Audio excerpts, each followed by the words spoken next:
Hey guys, it's James at Winter Insight here, and finally we're in the mountains. So it's been a tough couple of years for skiers and snowboarders, kind of trying to get out to the mountains, missing the end of one season, completely missing most of last season. A few lucky people got out, which was great. But here we are in the mountains, and I thought I'd just do a quick summary. We've come out for February half term. We were in Italy, in Pila, and we drove out as well, half of us, and half of us flew out. So we kind of had a mixed experience of how it was with certain regulations surrounding a certain C word, which we try not to mention too much now. And I just kind of really wanted to give everyone an update as to how straightforward it's been. Driving out, for the Eurotunnel and for the flights, we had to upload passenger locator forms, and we had to do a test because that was required for Italy, not so much for France. However, once we drove into once we drove into Italy, there were no checks at the Mont Blanc tunnel whether we'd done the COVID passes, and then once we got into resort, we just scanned my booster QR code at the hotel to say I had a green pass, just to check in. On the first day here, a couple of the lifts wanted you to scan that, but other than that, we haven't been checked for anything once.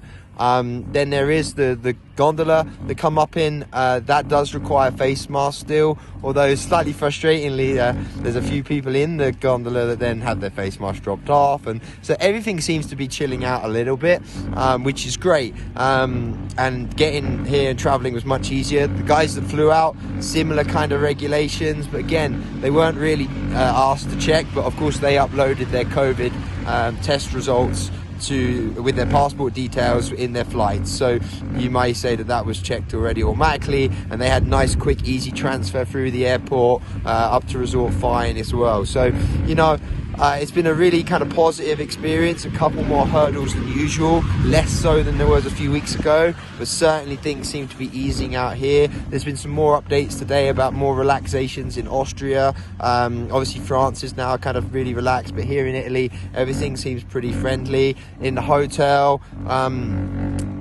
some people are wearing masks kind of in between going away from their table for dinner. Some people aren't. It seems to be more of a personal choice. The hotels certainly aren't enforcing anything now, and I think it's really about just being sensible. But here we are out in the mountains. The snow here in Pila itself, it hasn't actually snowed properly for nearly 5 weeks now. You wouldn't believe it. The pistes are in unbelievable condition here. They keep them incredibly well looked after.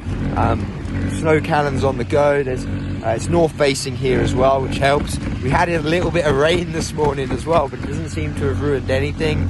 Yesterday afternoon it got to nearly 12 degrees and a little bit slushier at the bottom, but otherwise absolutely perfect conditions. And sure, they're going to need a little bit more snow as the season comes to a close, but as you can see up behind me, there's some ominous clouds coming in, and I know Courmayeur just up the valley got a dump of snow. We had 10 minutes of hard snow yesterday, and then it blew away, so I kind of blew up the valley. But anyway, that's my kind of in-resort report.